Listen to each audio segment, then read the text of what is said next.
favorite pastime for many, which is convenient because we need it to live.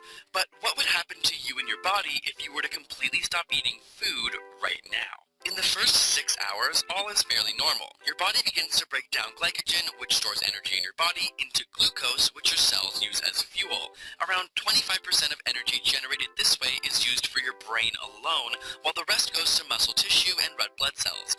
But after about 6 hours, this method of energy production halts as the glycogen stores deplete, which can lead to the notorious hangry or hungry and angry feeling that many of us know too well. At this point, your body enters a state called ketosis as it begins to fast or starve. Because there's very little glucose in your blood, your body must begin to break down fat for energy.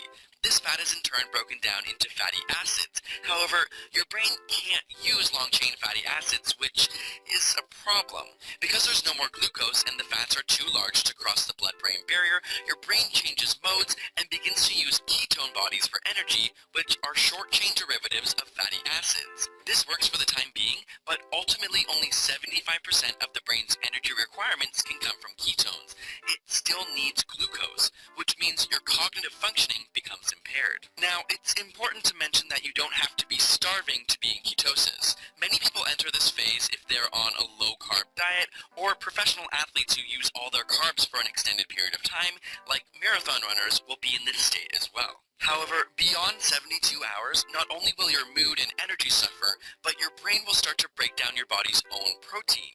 The proteins release amino acids which can be converted into glucose, which is great news for your brain, but bad news for your body.